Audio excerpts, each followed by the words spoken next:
The annual summer fete at Willowbrook Green had always been regarded as the sort of charming affair that reassured one of England's unchanging rhythms.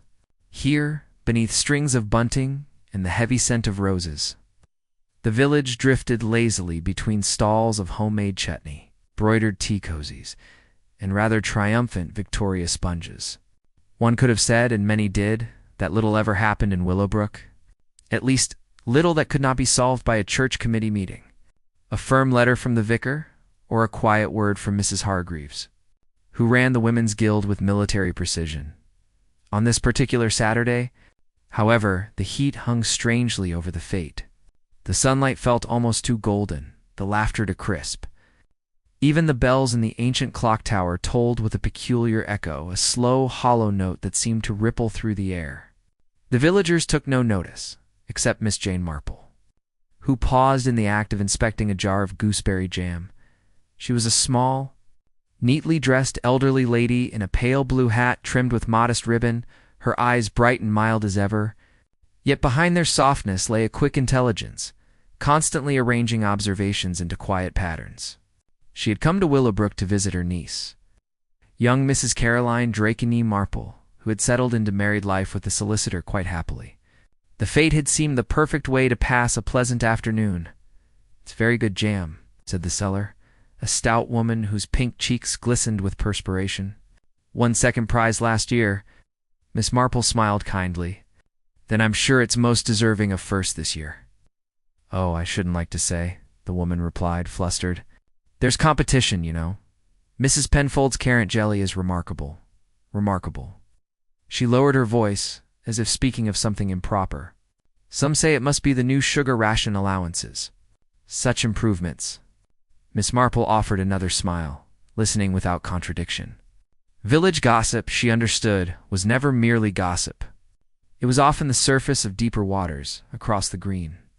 The crowd began to shift, a quiet murmur growing into a ripple of startled voices.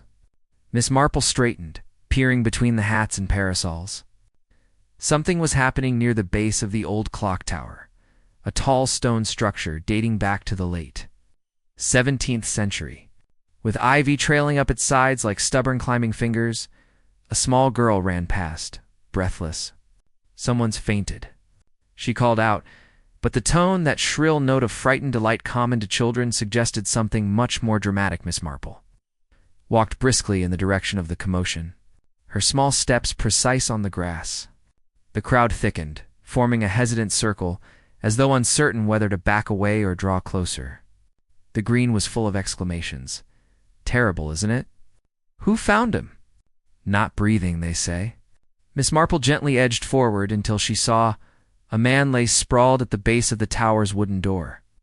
His head was turned at an unnatural angle, his face shockingly pale except for a thin streak of dried blood near his temple. He wore a dark suit, far too formal for a village fete. His right hand clutched a small piece of paper, its edge crushed into the ground. Caroline Drake, Miss Marple's niece, appeared at her side, her voice trembling. "Aunt Jane, it's Mr. Lionel Pomeroy. You've met him, haven't you? He bought the old manor on the hill last autumn." "Indeed," Miss Marple murmured. "A rather particular gentleman. Fond of collecting things." Caroline nodded distractedly, brushing a strand of hair from her cheek. "He was on the fete committee this year. Seemed terribly excited about it, too." "Oh, how dreadful." The vicar hurried through the crowd, his cassock flapping, followed by Inspector Gareth Winton, a broad-shouldered, earnest man who prided himself on sensible conclusions and orderly reports. He knelt beside the body, felt for a pulse he did not expect to find, then rose with a grave expression. "Ladies and gentlemen," he called out in his firm provincial baritone, "please step back. This is a police matter." "But is he?" someone asked. Inspector Winton cleared his throat. "Mr. Pomeroy is dead." Collective gasp swept the green. Some women clutched their bags. Others whispered prayers. Men exchanged uneasy glances, their earlier joviality extinguished. Miss Marple remained quite still, her eyes not on the inspector but on the small crushed paper in the dead man's hand. She leaned a fraction closer, far enough to see a curious pattern of ink, a series of neat strokes that looked almost like a clock face, or perhaps something else entirely. One did not stare too long. It was best to give Inspector Winton his moment of authority. "Do we know what happened, Inspector?" the vicar asked. "Most likely a fall," Winton replied briskly. "The steps to the clock tower are steep. He may have slipped. I'll have the door sealed and the area secured. We shall look into it properly once the fate disperses." Miss Marple's brows lifted ever so slightly. A fall. Yes, it was possible, of course. But Mr. Pomeroy's shoes were unscuffed, the ground dry, and the angle of his body did not suggest a stumble down steps, rather, a collapse against the door. But Inspector Winton had already turned to the crowd. If anyone saw Mr. Pomeroy shortly before this, he declared, "Please report to the police tent. Otherwise, return to your homes. There's nothing more to see. It's nothing more to see." Miss Marple pressed her lips together in gentle disapproval. There was always more to see if one had the habit of looking. As the villagers reluctantly walked away, Miss Marple noticed small peculiarities. Mrs. Penfold, wiping her hands on her apron with unnecessary vigor. Young Martin Elwood, the carpenter's son, standing unusually still, his eyes darting toward the clock tower door. And Mrs. Hargreaves herself marching briskly back to the Women's Guild tent, muttering that this sort of thing had never happened under her tenure. Caroline sighed softly beside her. "Aunt Jane, do you suppose it truly was an accident?" Miss Marple watched Inspector Winton lift the crushed paper from Mr. Pomeroy's hand. Even from a distance, she saw his puzzled frown. His tone had been confident, but his eyes were not. "My dear Miss Marple," said gently, "I dare say we shall know the truth soon enough. But you think?" Miss Marple shook her head with the faintest smile. "Oh, I think nothing at all as yet. Except—" her gaze drifted to the clock tower, rising silent and ancient against the sky. "Except that death rarely chooses such public moments in such singular places, not without reason." A gust of wind stirred the bunting overhead, making it flutter like nervous wings. "I believe," Miss Marple added softly, "that Mr. Pomeroy did not fall by accident, and I believe he wished very much for someone to find that little piece of paper." Caroline stared at her. A message? But what could he possibly have been trying to say? Miss Marple looked thoughtfully at the tower's clock face, frozen. She noticed suddenly, at precisely 4:09. "Oh," she murmured. "I imagine, my dear. It is a cryptic clue, but the sort of clue only a clock tower would understand." By early evening, the fate had been abandoned. The bunting, which only hours before had fluttered merrily, now hung in drooping arcs across the deserted green. Even the cakes left on the tables seemed somehow embarrassed to remain where gaiety had so recently been expected of them. In small pockets around Willowbrook, curtains twitched as villagers whispered, urgently, over hastily boiled kettles. Carolyn Drake's sitting room was no exception, Miss Marple sat comfortably in an armchair upholstered in a faded but charming rose print, her hands folded neatly around a cup of hot tea. Caroline, still unsettled by the afternoon's events, paced near the hearth. "It's all anyone can talk about," she said anxiously. "Mrs. Penfold telephoned earlier. No, not even 5 minutes after we came home, and she insisted that poor Mr. Pomeroy must have had a weak heart. But Mrs. Hargreaves is convinced it's something to do with that dreadful business of his will. Everyone seems to have a theory." Miss Marple sipped her tea. "It is remarkable, is it not, how death excites the imagination. People so often imagine exactly what they fear most." Caroline looked puzzled. "Oh, yes, my dear." Psst. Miss Marple's voice was soft and reflective. "A weak heart for Mrs. Penfold, because her husband's heart is not what it once was, you know. As for Mrs. Hargreaves, she fears disorganization above all else. So naturally, she suspects legal troubles. People rarely accuse at random." Caroline sighed. "I suppose so. But honestly, Aunt Jane, I hardly knew Mr. Pomeroy. Did you?" Miss Marple considered. "Only slightly. A reserved man. Observant, perhaps to a fault. One seldom felt at ease with him, though I must say he was unfailingly polite." Caroline turned sharply. "Polite? Oh, Aunt Jane, He was positively rude to poor Mrs. Elwood last month. She told me he scolded her boy for leaving his bicycle near the lane. A scolding, Miss Marple murmured, is not quite the same as rudeness. Still, I imagine he inspired irritation, let us say. Caroline resumed pacing. But murder in Willowbrook? Truly? Miss Marple did not answer immediately. Instead, she gazed thoughtfully at the tea swirling in her cup. One must first be certain it was murder, she said at last. But the paper in his hand and the angle of his... Yes, Miss Marple interrupted gently. And the clock. I found the time frozen at precisely 4 minutes past 9. That is an odd thing for a clock to do. Village clocks are temperamental. Of course, but they usually slow or chime incorrectly. They do not stop at the very moment someone collapses. Caroline's eyes widened. Do you think the two are connected? Miss Marple did not answer. She never did until she was sure. Instead, she asked, My dear, where is Mr. Drake this evening? At the office? The inspector telephoned him for some legal matter statements, I think. They're speaking to everyone who was near the tower. Miss Marple nodded. A sensible approach. A soft knock interrupted them. Caroline hurried to the door, turning moments later with none other than Inspector Whinton himself. He looked rather harassed. Good evening, Mrs. Drake, Miss Marple. Miss Marple smiled pleasantly. Inspector. Won't you sit? Caroline, perhaps another cup of tea? No, thank you, Whinton, said briskly, removing his hat and running a hand over his short brown hair. I'm afraid this is not a social call. Caroline's nerves visibly tightened. Has something happened? Not precisely. But I thought it advisable to speak with those who left the fete early. Routine, of course. Caroline glanced anxiously at her aunt. Whinton turned to Miss Marple. You were near the Clocktower when the crowd gathered. Did you see anything unusual? Miss Marple folded her hands calmly. Unusual is a matter of perspective, Inspector. The man was already dead when I arrived.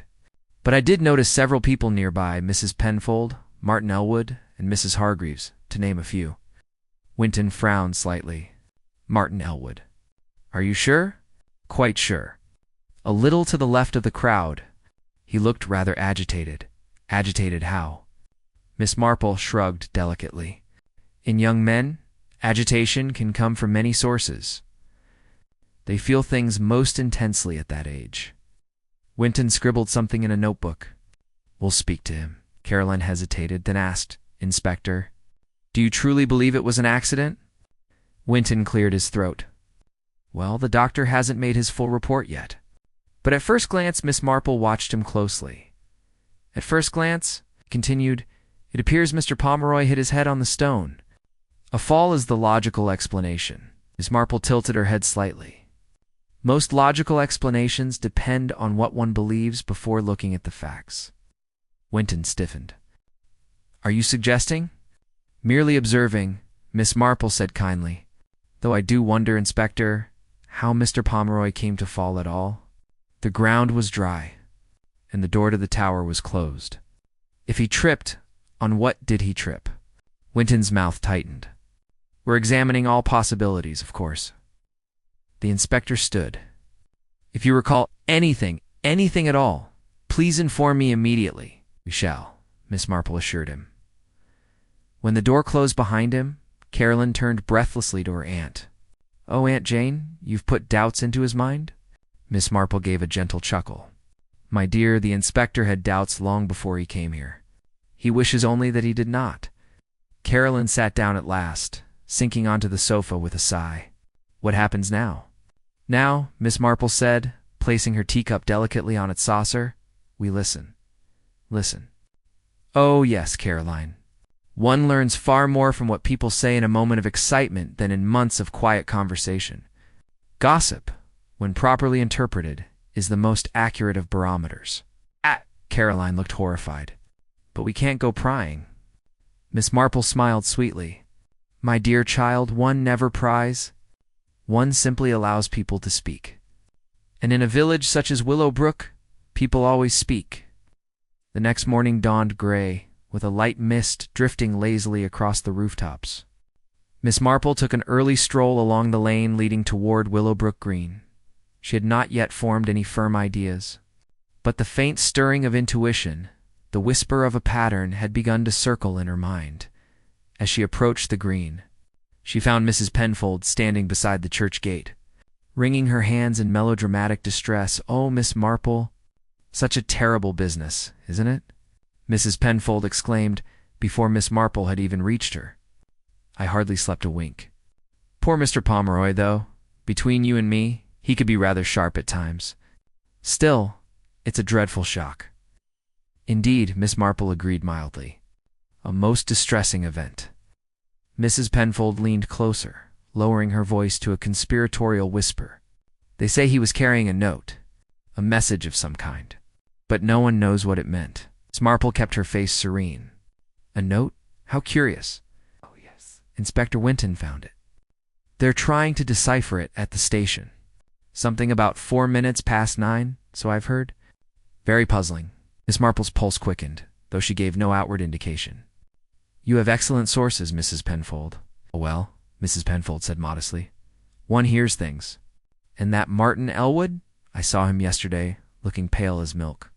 Mark my words, Miss Marple, that boy knows something. One can always tell with young men. They're hopeless at hiding guilt." Miss Marple smiled faintly. "Guilt may have many causes, Mrs. Penfold." Mrs. Penfold sniffed. "You defend him. How like you, Miss Marple. Far too kind. But I know what I saw." "He was shaken." "Many were shaken," Miss Marple said gently. Mrs. Penfold was unconvinced.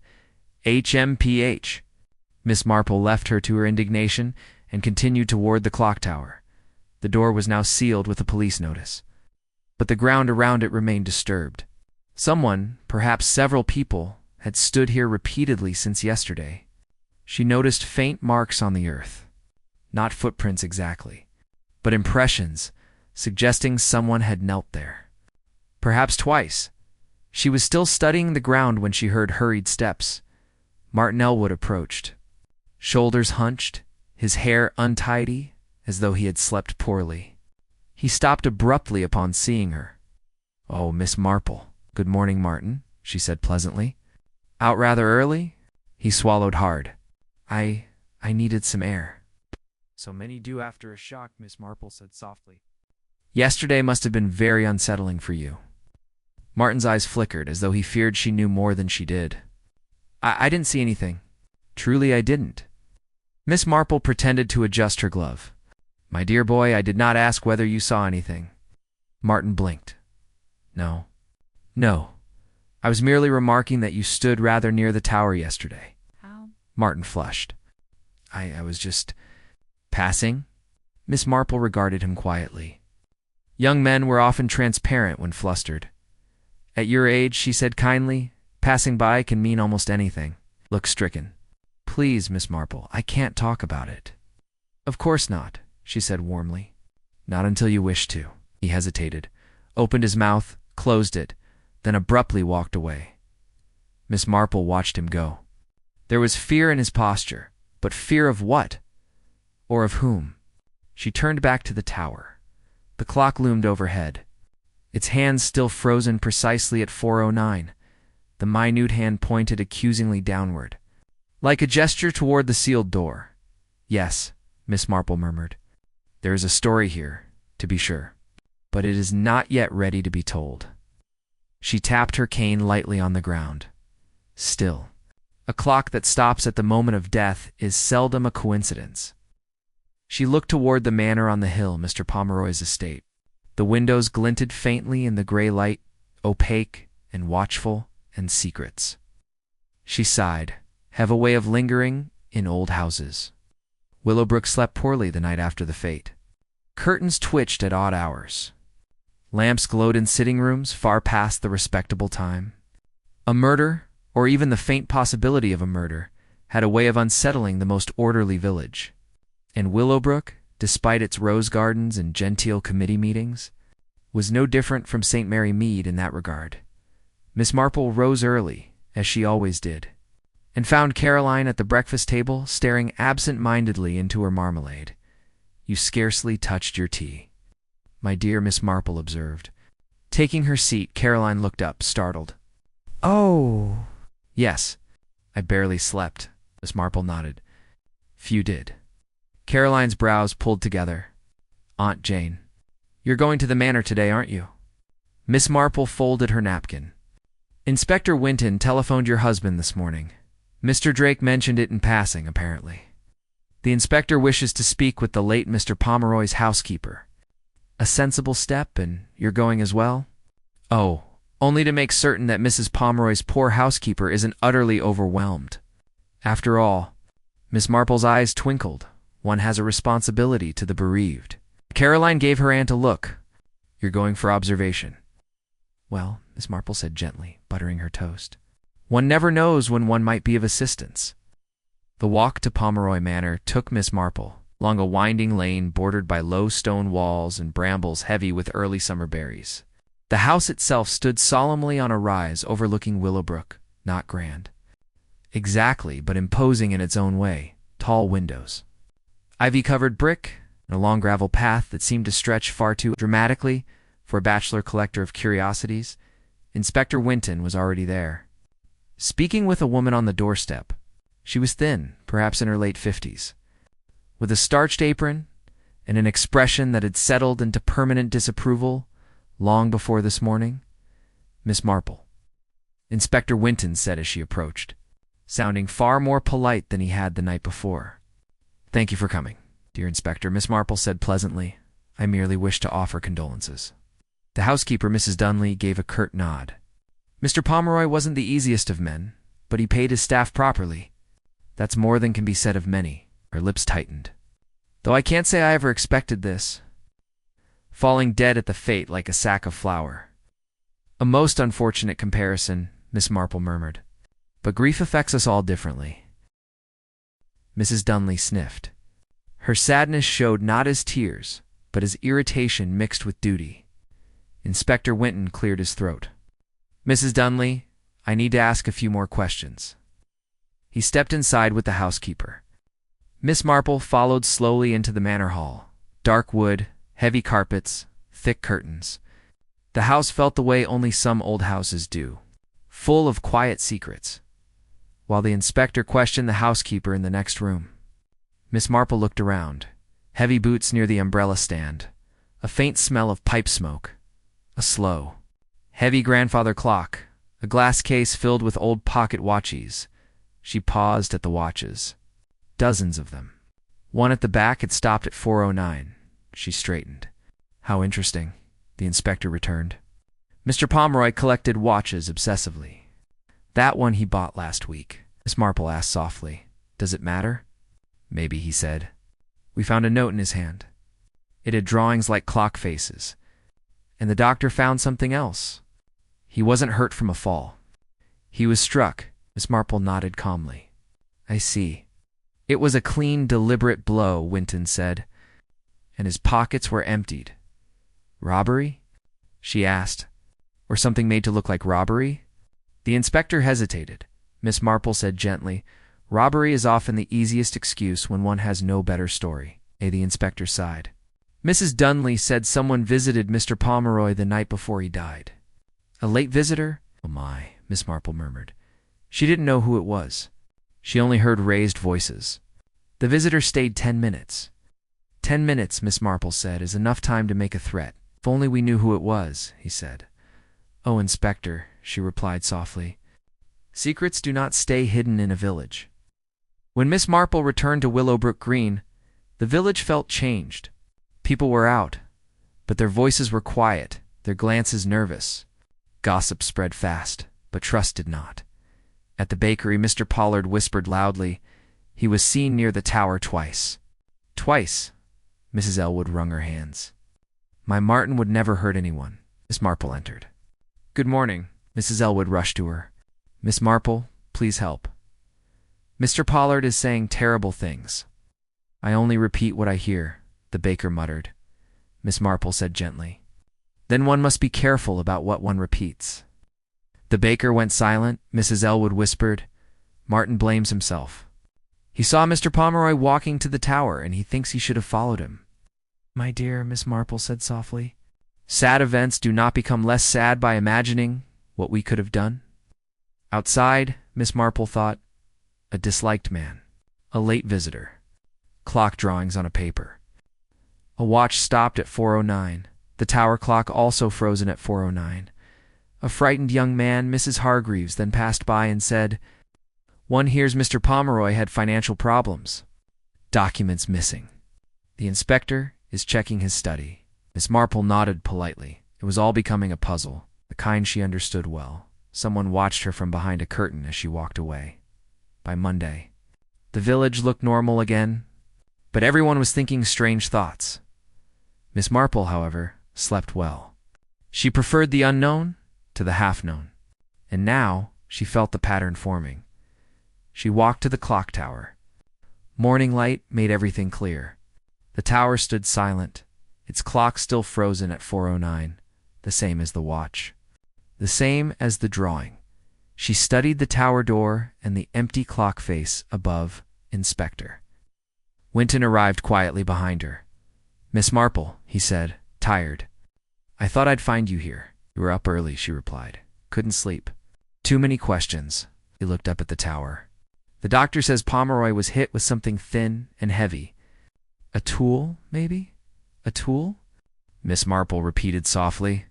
"Then it was not something someone brought for the village fete." Whinton grunted. "Unless someone hid it beforehand." Miss Marple's eyes drifted toward the wooden door. "Has anyone opened the tower?" "Not yet. The church holds the key.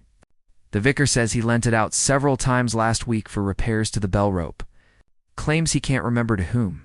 "The vicar," Miss Marple murmured, "is a very dear man. But he does have the unfortunate habit of lending church property with the same casualness he lends gardening tools." Whinton rubbed his temples. "Yes, well, the missing key is becoming a problem." Miss Marple looked at him thoughtfully. "Has the tower been searched?" "No, not yet. We need a locksmith first." Miss Marple nodded. "I see."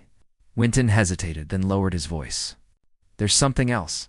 Pomeroy's study was ransacked. Drawers open. Papers scattered. Yet nothing appears to be missing. "Nothing," Miss Marple repeated, a faint note of surprise entering her voice. "Not a thing the housekeeper can identify. And she's meticulous." Whinton paused. "Almost too meticulous." A small gust of wind rustled the ivy along the tower's wall. Miss Marple's voice was soft. "People who keep immaculate order often do so because they fear disorder, not because they dislike it." "You think she might be hiding something?" "I think," Miss Marple said gently, "that people hide things for reasons that make perfect sense to them, even if they bewilder everyone else." Whinton sighed. "And Mr. Drake? Has he mentioned anything to you?" "My nephew by marriage." "Oh, no." "Solicitors rarely speak before their time." Whinton gave a short, humorless chuckle. "They also rarely speak after their time, if you ask me." Miss Marple's eyes twinkled. "Quite true, Inspector." He shook his head.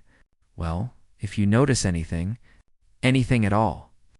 "I shall be sure to say so," Miss Marple promised. The inspector walked away. Leaving Miss Marple alone again at the tower, she bent down, studying the base of the door.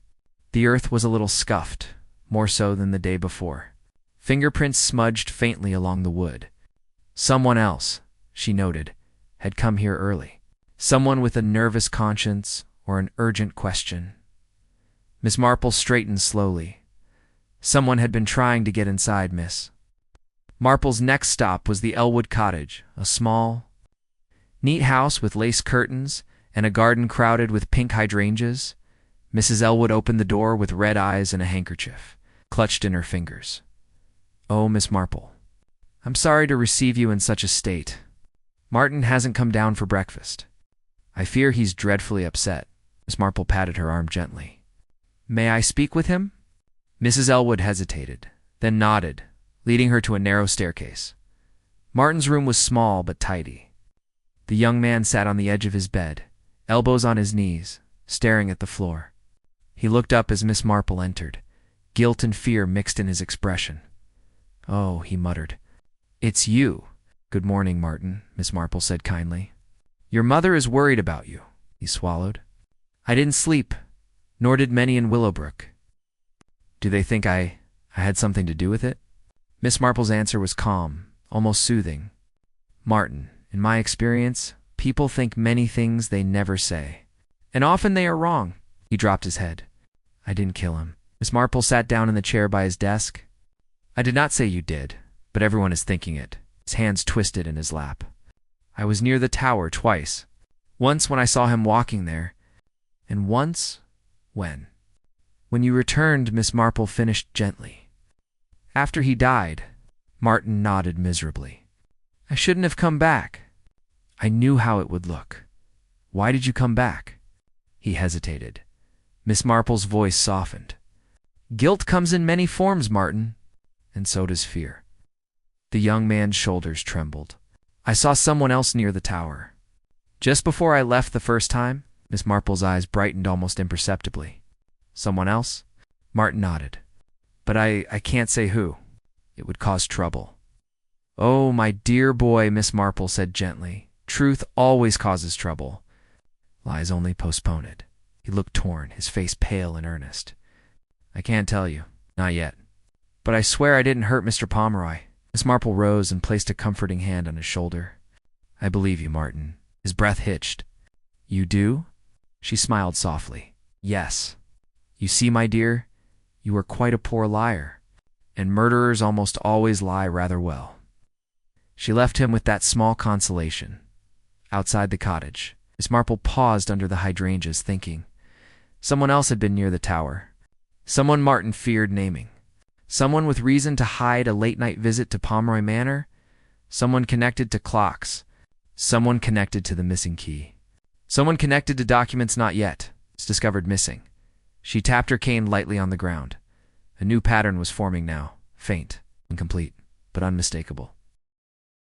Later that morning, Miss Marple was invited to the vicarage by Mrs. Weatherby.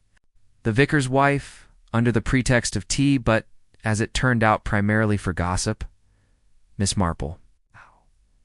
Mrs. Weatherby began breathlessly the moment the tea was poured. "You'll never believe what our maid found this morning behind the choir stall." Miss Marple folded her napkin politely. "Do tell." Mrs. Weatherby leaned forward. "A key."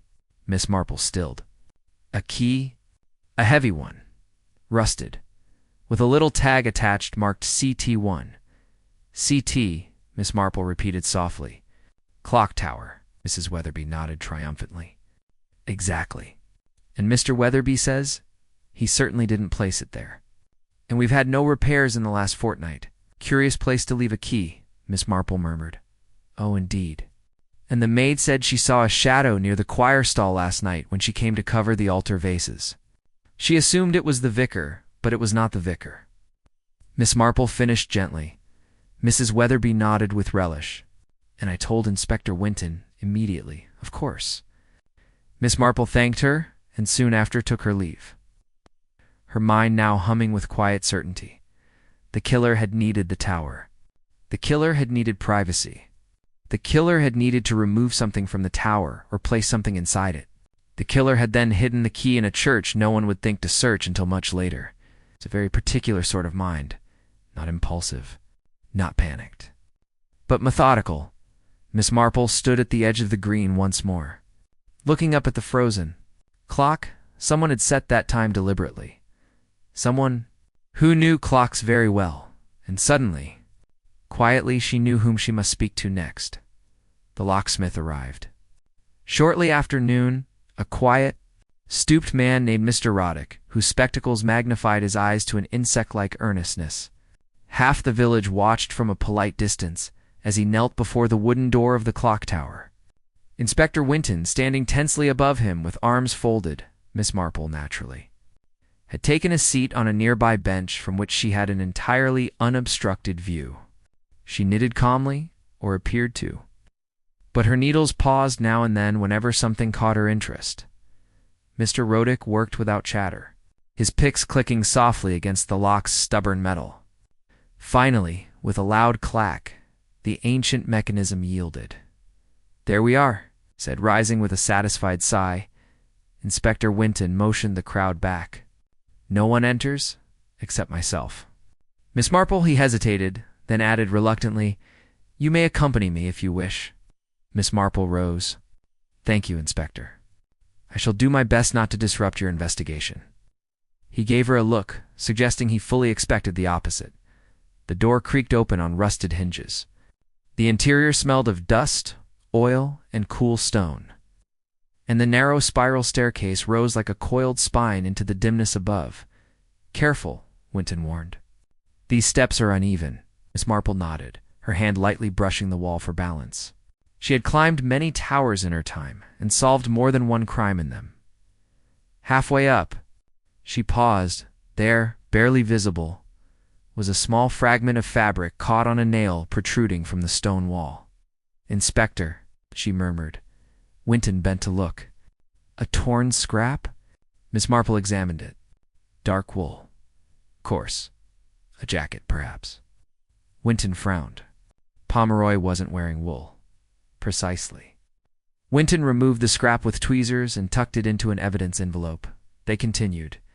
Emerging into the clock chamber, a circular room with wooden beams and the massive inner workings of the clock dominating its center. Dust lay thick across the floor, except for a narrow trail of smudged footprints. "Those are new," Wynton muttered. Miss Marple nodded. "Indeed, and see, they do not match each other. One set is heavier, the other lighter, narrower." Wynton followed the tracks to a corner where a small wooden hatch lay open, revealing a shallow cavity in the floor. "What's this?" he muttered. Miss Marple leaned in. "A hiding place." Within the cavity lay only dust and a faint rectangular outline where something had once rested. "Something was here," Wynton said grimly. "Recently," Miss Marple nodded. "Something about the size of a small box. Or a packet." The inspector looked at her sharply. "Do you think Pomeroy hid it here?" "I think," Miss Marple replied softly, "that someone else removed it." Wynton clenched his jaw. "The killer." Miss Marple did not contradict him. She stood near the clockworks now, examining the gears and weights. One thick iron weight hung slightly askew, as though recently disturbed. A thin smear of fresh oil gleamed on the cog beside it. "Inspector," she said quietly, "may I ask who maintained the clock?" Wynton blinked. "The vicar hires someone from the village. A local handyman. Tommy Briggs." "Ah," Miss Marple said faintly. "Young Mr. Briggs? You know him?" "A little. His mother lives next to Mrs. Weatherby, a restless young man. Fidgets constantly. Not quite comfortable in his own skin." "Do you think he—" "I think," Miss Marple said gently, "that a man familiar with clock mechanisms would know how to stop one precisely at a particular time." Wynton stiffened. "You believe the killer stopped the clock deliberately?" Miss Marple's gaze drifted upward to the silent hands outside. "I believe the time of death was not recorded by the clock, but staged." The inspector stared at her. "Why go to such trouble?" "Because," Miss Marple said, her voice quiet but firm, "the killer wished us to believe Mr. Pomeroy died at 4:09, and he didn't?" Miss Marple shook her head. "No, Inspector, he most certainly did not." The descent from the tower was silent. Outside, a curious cluster of villagers pretended to inspect the flower beds while straining to see the expressions on the inspectors' and Miss Marple's faces. Mrs. Hargreaves advanced first.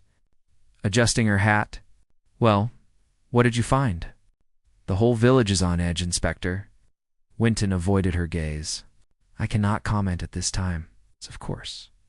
"Only caused the crowd to lean closer," Miss Marple anticipated the inspector's growing irritation and stepped forward with graceful ease. "Mrs. Hargreaves," she said warmly, "I wonder whether you might spare a moment to speak with me. There is a matter that puzzles me, and you are so excellent at committees and organizing things. I imagine you might recall something important without even realizing it." "Oh." Mrs. Hargreaves brightened instantly. "Oh, well, of course, Miss Marple. A community leader must be helpful." Wynton shot Miss Marple a grateful look as she led Mrs. Hargreaves away. When they were out of earshot, Mrs. Hargreaves said briskly, "Now, what can I do for you?" "Oh, it is merely a small point," Miss Marple replied mildly. "On the morning of the fete, did you happen to see Mr. Pomeroy near the tower before the excitement began?" Mrs. Hargreaves sniffed. "H.M.? I saw him speaking with Tommy Briggs, actually." Miss Marple's eyes glimmered faintly. Tommy Briggs? Yes, they were near the lemonade tent, if I recall correctly. Tommy looked rather flustered. And Mr. Pomeroy, well, he always looked severe, didn't he? Miss Marple nodded. Did you overhear any of it? Gracious, no. I would never eavesdrop. Mrs. Hargreaves lowered her voice. But I believe Tommy said something about not getting caught up in things, at least. That is what it sounded like. Miss Marple's knitting bag shifted slightly as she folded her hands. Thank you, Mrs. Hargreaves. You have been tremendously helpful, Mrs. Hargreaves preened. The Women's Guild always does its part. Miss Marple walked across the green, deep in thought. Martin Elwood had seen someone near the tower, someone he would not name, someone who frightened him. Tommy Briggs had argued with Pomeroy that very morning. Tommy Briggs had access to the Clocktower key. Tommy Briggs could stop a clock at precisely 4:09. Tommy Briggs was restless, nervous, and flustered. Yes, a pattern was forming, but Miss Marple was not yet satisfied. Patterns required completeness, and hers still had a missing thread. It was then she noticed someone standing beneath the yew tree near the churchyard wall, a familiar silhouette. Mr. Drake, her niece's husband, rarely appeared in public during work hours. Yet here he was, pale, tense, and looking as though he were waiting for someone who had not come. He startled when he noticed Miss Marple approaching. Miss Marple, he said with a strained attempt at cordiality. I didn't expect to see you. One rarely expects to see anyone in a churchyard, Miss Marple agreed pleasantly. And yet people often meet in such places when they do not wish to be seen. He flushed. I'm merely taking a moment of quiet. Quite understandable. Your work must be very trying at the moment. Dealing with Mr. Pomeroy's estate, no doubt? Mr. Drake stiffened. Estate? He repeated too quickly.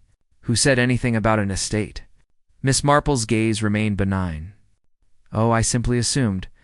Mrs. Hargreaves mentioned yesterday that Mr. Pomeroy had financial matters. Documents of importance. Mr. Drake's jaw clenched. Mrs. Hargreaves is a terrible gossip. Gossip, Miss Marple said softly, contains a grain of truth. Otherwise it does not spread so easily. He swallowed hard. Miss Marple. Please. Leave this matter to the police. It is not suitable for an elderly woman? She finished gently. He reddened. That isn't what I meant. Miss Marple's eyes were calm and piercing.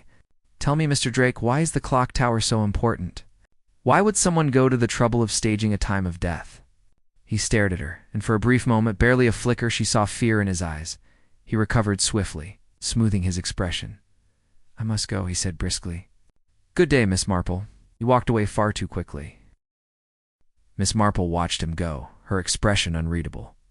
Whoever had killed Lionel Pomeroy had needed secrecy, had needed access, had needed clocks, had needed something from that tower, but above all, the killer had needed time to be believed, to be unobserved, to be innocent. And Miss Marple now knew one thing with absolute certainty. Someone in Willowbrook had bought themselves time, and soon she would take it back.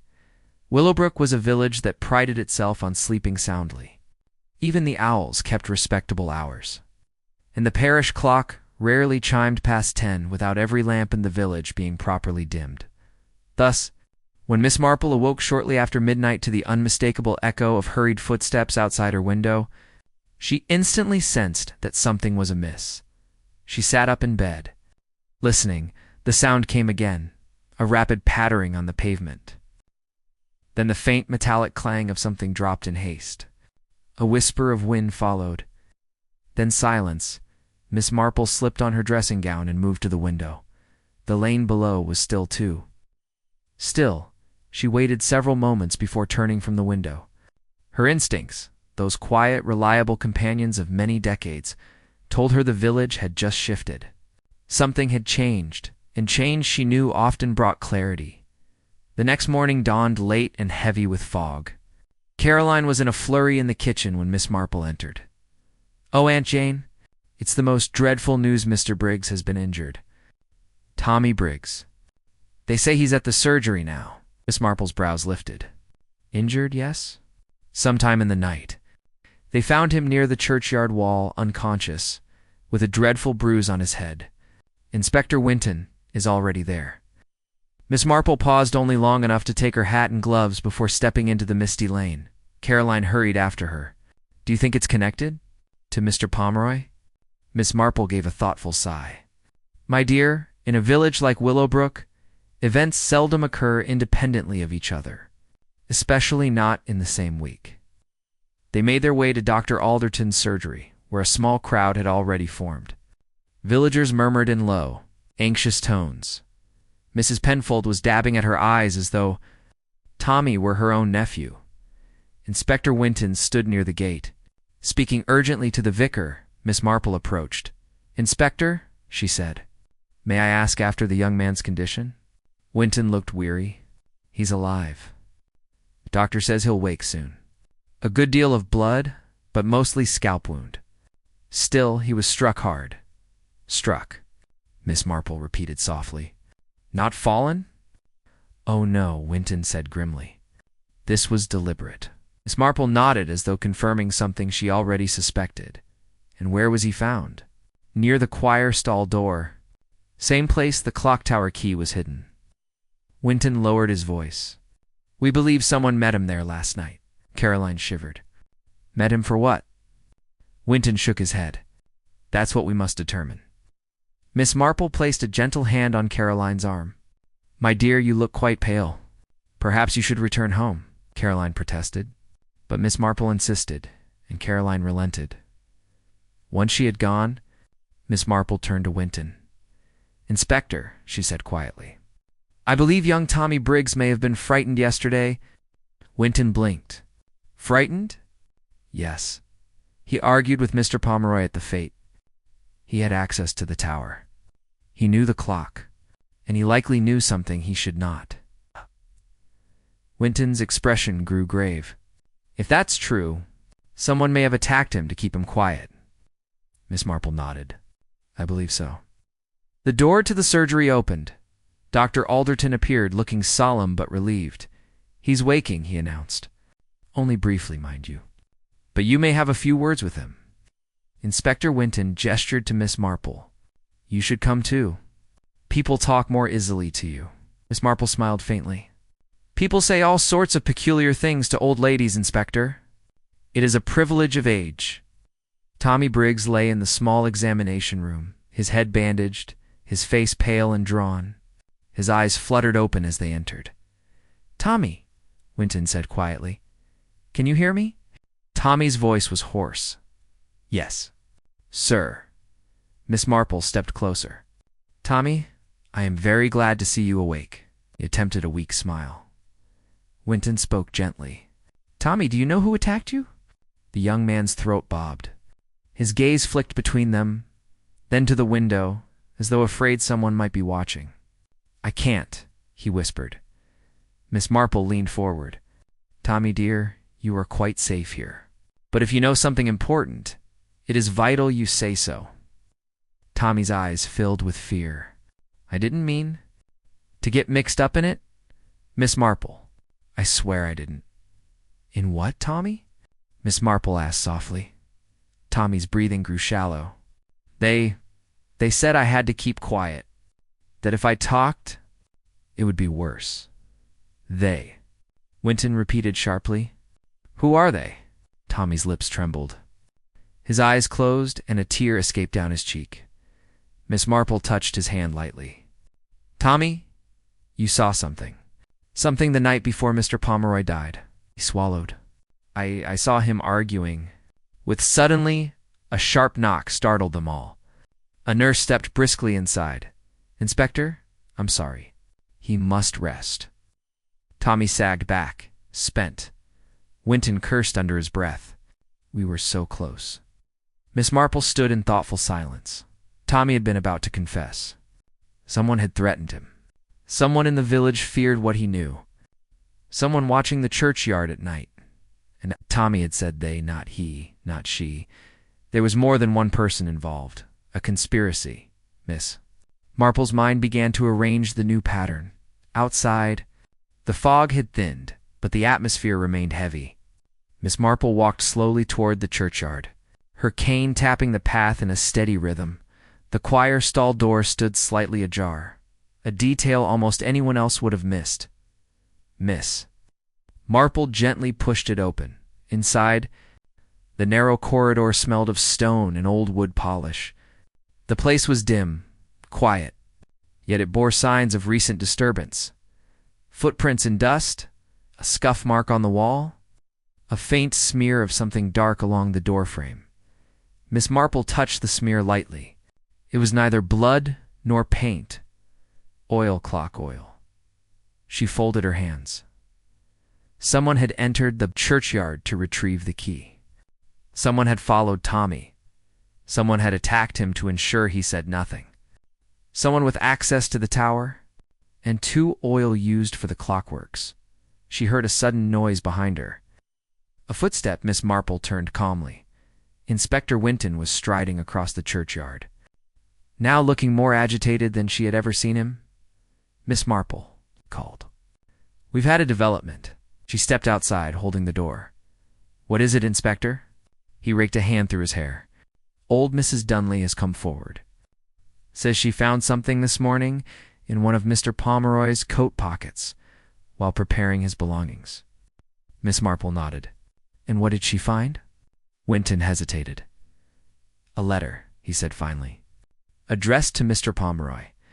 And what makes it significant?" Miss Marple asked softly. Whodunit exhaled. "It is signed by Mr. Drake." Miss Marple did not react outwardly, but inwardly. A quiet click of understanding settled into place, and the contents. She asked. "It mentions," Whodunit said grimly, "a meeting on the evening before Mr. Pomeroy died." Miss Marple nodded once. "So Mr. Drake was the late night visitor. Mr. Drake had a motive involving documents. Mr. Drake had reason to hide a meeting. Mr. Drake had reacted with fear when questioned. But Miss Marple's intuition whispered something else. Mr. Drake is involved, but not alone, and certainly not the mastermind. She turned her gaze back toward the clock tower. "This is becoming clearer now," she murmured. Whodunit leaned closer. "What is?" Miss Marple lifted her chin slightly. "The motive, Inspector. The reason the clock was stopped, and why more than one person is involved. And the killer?" Miss Marple smiled faintly. "Not yet, but soon." She tapped her cane twice on the stone threshold. "There is something inside the tower we have yet to discover, something that explains all of this." "What do you mean?" Whodunit asked. Miss Marple stepped past him toward the green. "The killer didn't hide something inside the tower," she said quietly. "He hid something behind the truth." The fog lifted by late afternoon, revealing a washed, pale sky over Willowbrook. Villagers drifted about with the brittle politeness of people pretending everything was normal. Yet every passing glance, every lowered voice, every hurried step betrayed the same truth. The village was frightened. Miss Marple walked slowly toward the clock tower once more. The events of the morning, Tommy Briggs's attack, Mr. Drake's letter, the smear of clock oil in the choir stall, had arranged themselves into a pattern in her mind. But one piece, the keystone of the puzzle, was still missing. She stood before the tower. Inspector Whodunit waited there already, fatigue etched deeply into his features. "Inspector," Miss Marple greeted. "Miss Marple," he replied, attempting a respectful tone, but sounding as though he hadn't eaten or slept since the murder. "You wanted another look inside?" "Yes, Inspector," she said gently.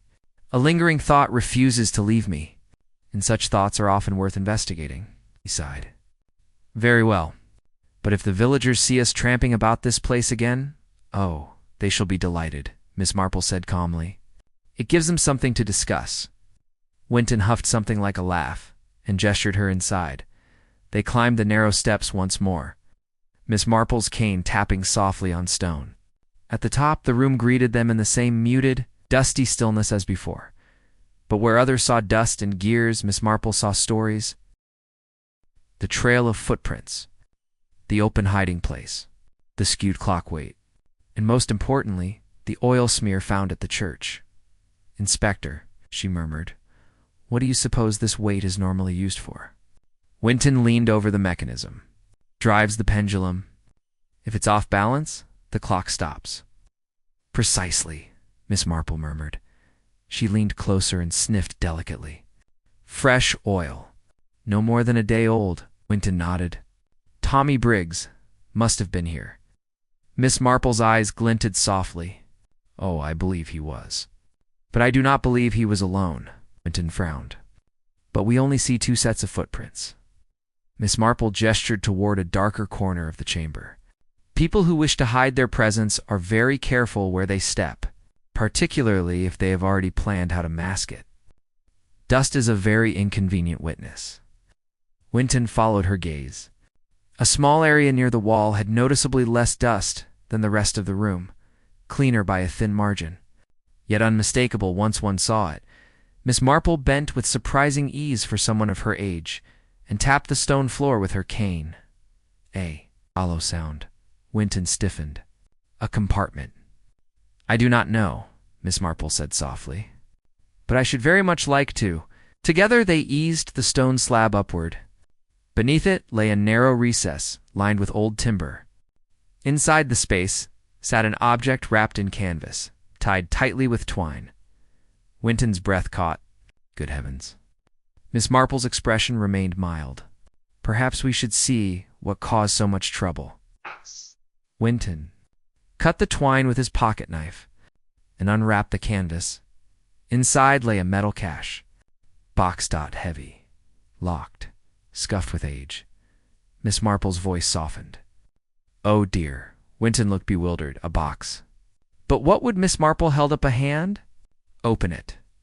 Winton used his knife again. The rusty lock gave way. He lifted the lid. Inside were bundles of documents, several sealed envelopes, a family ring, and most strikingly, a thick sheaf of bank certificates and deeds tied with red ribbon. Winton muttered, This is his missing estate paperwork. Miss Marple nodded. Indeed. And these? Winton picked up the envelopes. Receipts. Withdrawals. Large withdrawals. Miss Marple's eyes softened. Lionel Pomeroy was keeping something hidden. Something valuable. Something someone else wanted. Winton paled. Blackmail? Possibly, Miss Marple murmured. Or perhaps simply greed. Winton flipped through the documents quickly. Signed agreements. Property transfers. But these names, he stopped. Mr. Drake. Miss Marple remained expressionless. And this one? Winton swallowed hard. Mrs. Dunley. Miss Marple blinked gently.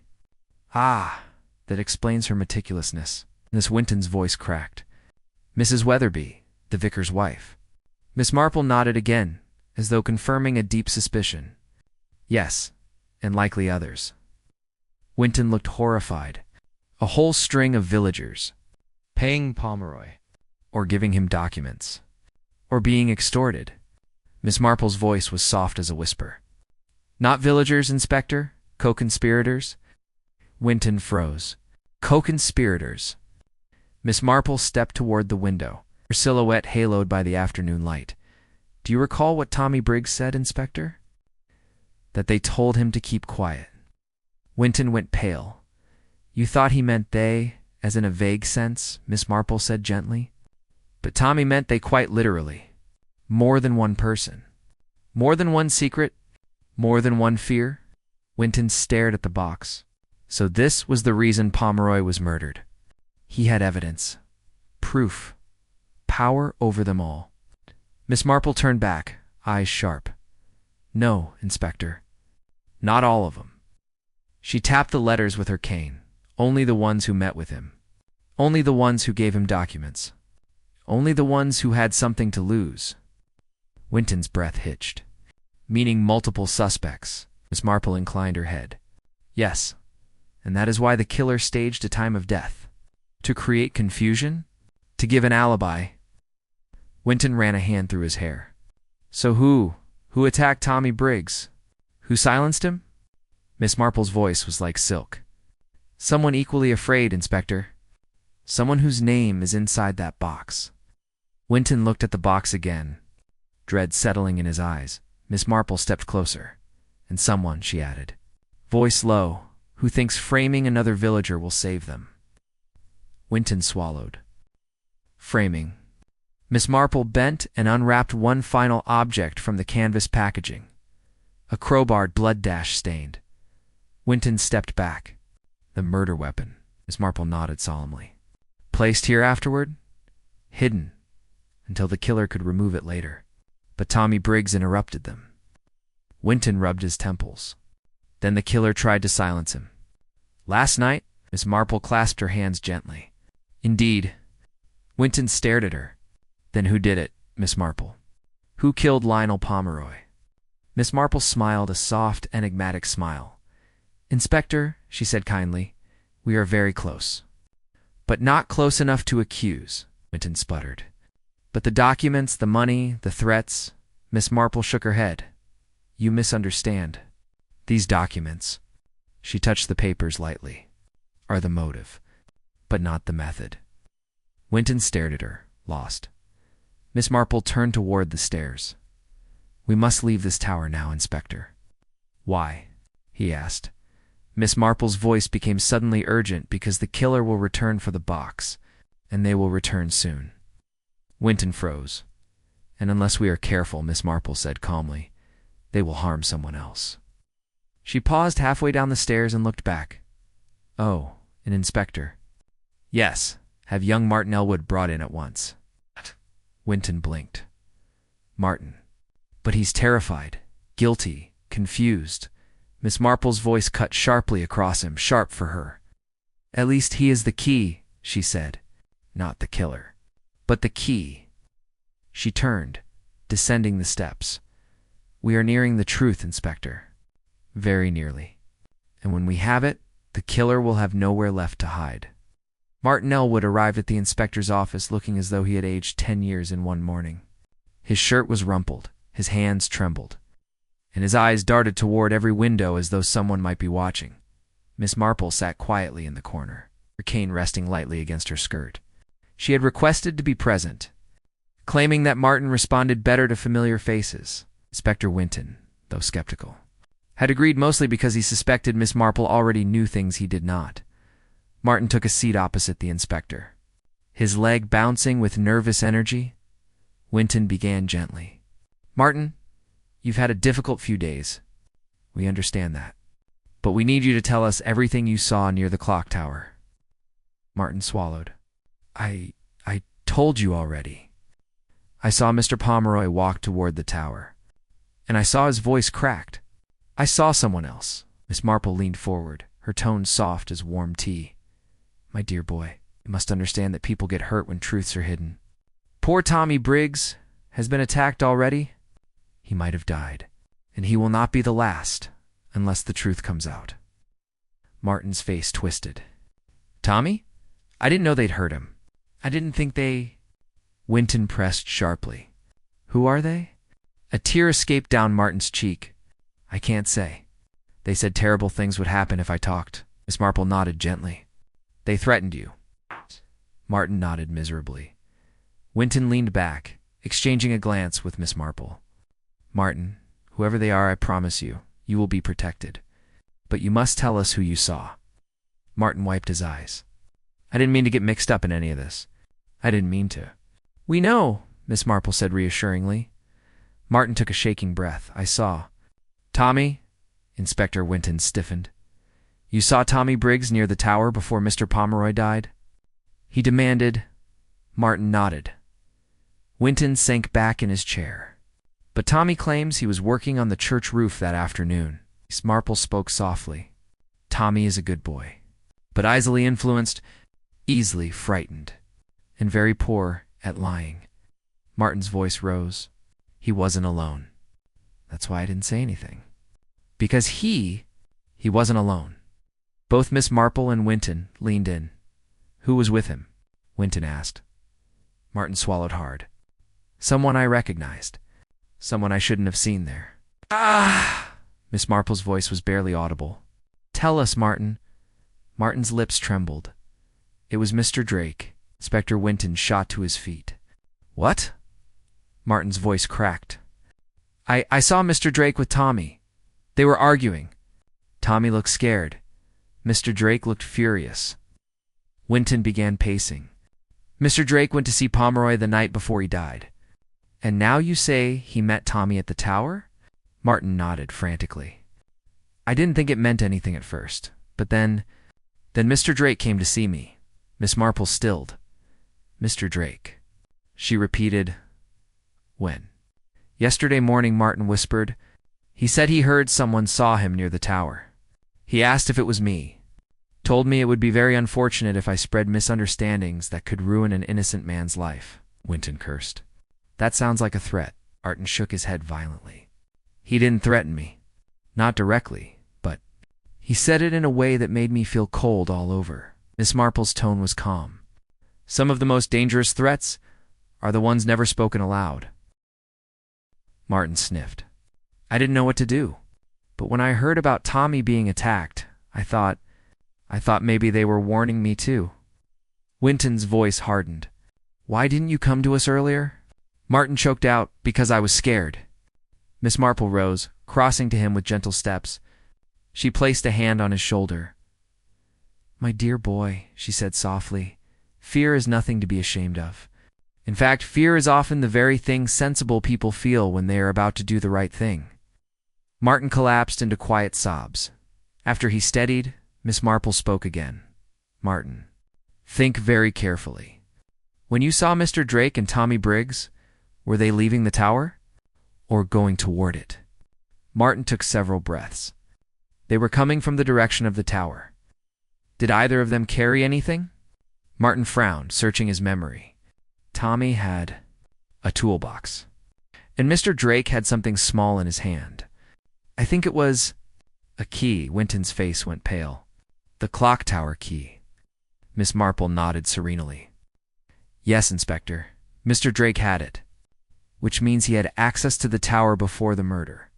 And after, Martin whispered, Please don't let them hurt me. Miss Marple squeezed his shoulder gently. You have done the bravest thing of all, Martin. You told the truth.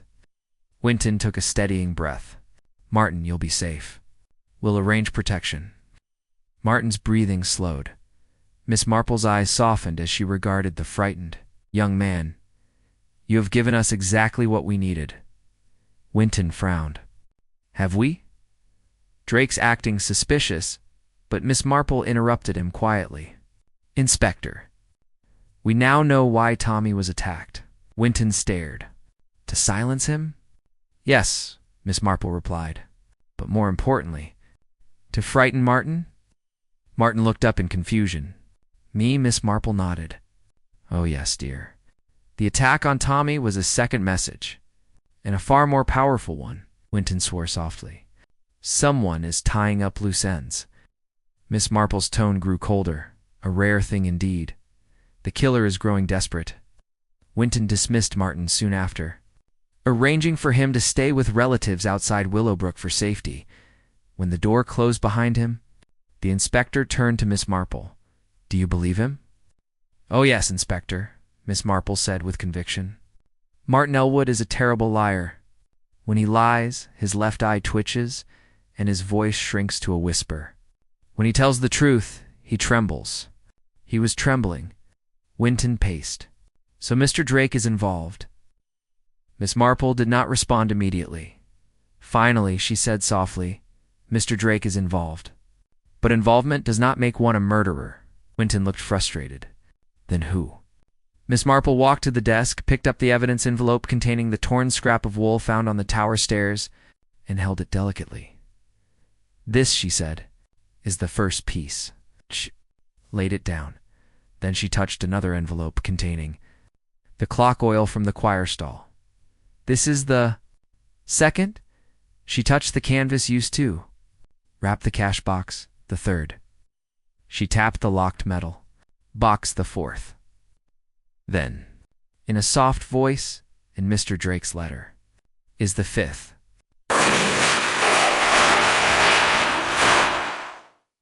Winton blinked.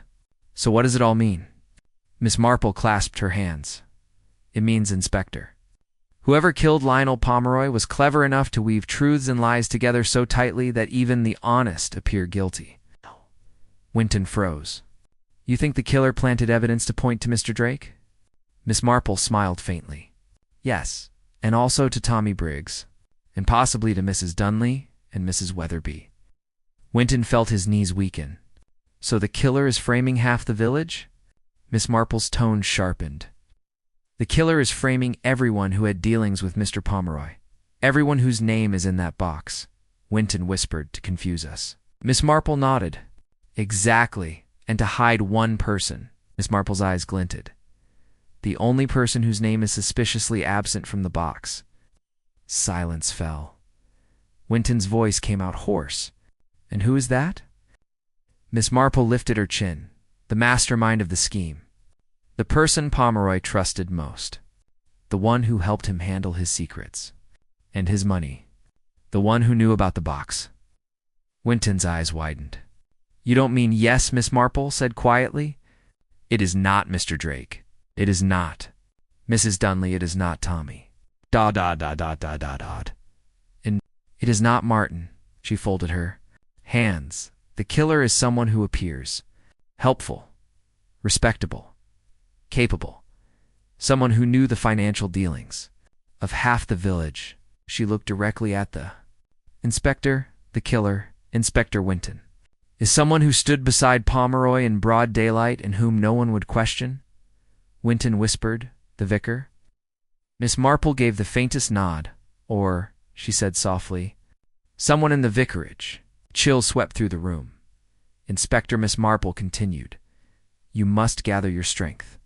The next step is extremely dangerous. What step? The one where we stop searching for clues. She leaned closer. And start provoking the killer. Willowbrook awoke the next morning with an uneasiness that clung to the very air. Something unspoken moved through the streets. A hush, a tension. A sense that danger had crept closer during the night. Miss Marple, however, was in excellent spirits. There was a certain brightness to her eyes as she tied her lace collar and pinned her hat.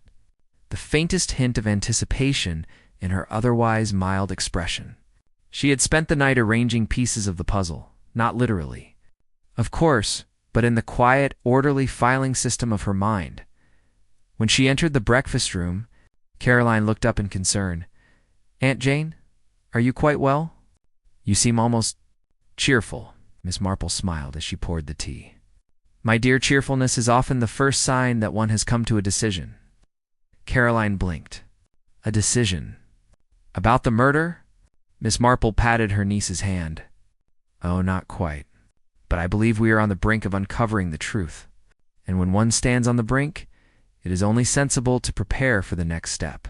Why? Caroline bit her lip. Aunt Jane, please be careful. Miss Marple gave a reassuring nod. Always, my dear. Inspector Wynton awaited her near the vicarage gate, looking as though he had not slept at all. His tie was crooked, and he was tapping his foot against the gravel in an agitated rhythm. Miss Marple, he began immediately. I've checked with the clerk. The vicarage finances haven't shown anything irregular.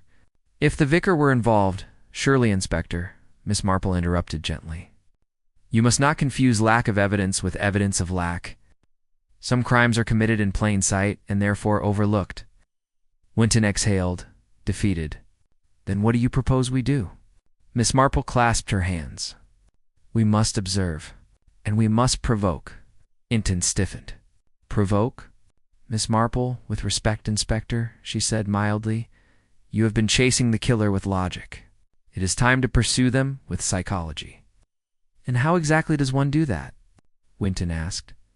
With conversation, Miss Marple replied. Conversation, and a gentle nudge.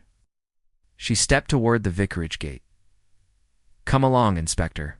It is time we visit Mrs. Weatherby. Mrs. Weatherby greeted them in her usual brisk manner. Miss Marple immediately noticed a pallor beneath her powdered cheeks. Her hands fidgeted with the folds of her apron, a nervous, restless motion. Miss Marple, Inspector. What a surprise. Do you come in? I was just preparing the flowers for tomorrow's service. Miss Marple offered a polite smile. How lovely. You always choose such tasteful arrangements. Gardenias, I see? Mrs. Weatherby brightened slightly. Yes, the vicar prefers them. Says they symbolize purity. How appropriate, Miss Marple murmured. Inspector Winton coughed. Mrs. Weatherby, we actually came to ask about a certain matter, Miss Marple cut in gently. Mrs. Weatherby, dear, you must be quite distraught. What with everything that has happened? Mrs. Weatherby pressed a hand dramatically to her chest. Oh, it has been dreadful. Willowbrook is not accustomed to such violent interruptions. Miss Marple nodded sympathetically. Quite so. And to think, poor Tommy Briggs attacked right outside your own churchyard. Mrs. Weatherby flinched. Only slightly, but Miss Marple noticed. Yes, quite awful. She smoothed her apron again. We heard nothing, of course. The vicar sleeps very deeply. Indeed, Miss Marple said softly. But you do not, I imagine? Mrs. Weatherby's hands froze. I sleep well enough. Miss Marple's gaze drifted slowly to the window. It is curious, she said in a tone of gentle pondering, how easily clock oil spreads upon the fingers. You must have noticed that, preparing flowers and dusting the choir stalls. Mrs. Weatherby's breath caught. Oil? Yes, Miss Marple said lightly. A faint smear on the doorframe.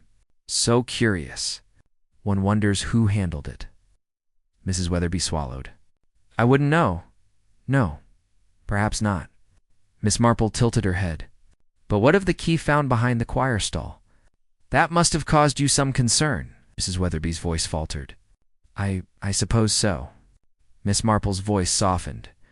My dear Mrs. Weatherby, you once mentioned the vicar had lent the key. To whom? Mrs. Weatherby's eyes darted toward the floor. I don't recall. Miss Marple smiled kindly. Oh, but I believe you do. Silence thickened. Inspector Winton watched, stunned as Miss Marple gently unraveled. Mrs. Weatherby's composure without raising her voice once. Mrs. Weatherby's hands shook. I thought it was harmless, Lionel said. She stopped abruptly. Inspector Winton surged forward. Lionel Pomeroy? Mrs. Weatherby flushed crimson. He told us it was a simple matter, that he needed a place to keep parish documents safe from damp. Miss Marple's expression remained serene. So he asked for the key. Mrs. Weatherby nodded miserably. Yes, Miss Marple's voice was soft. And you told no one?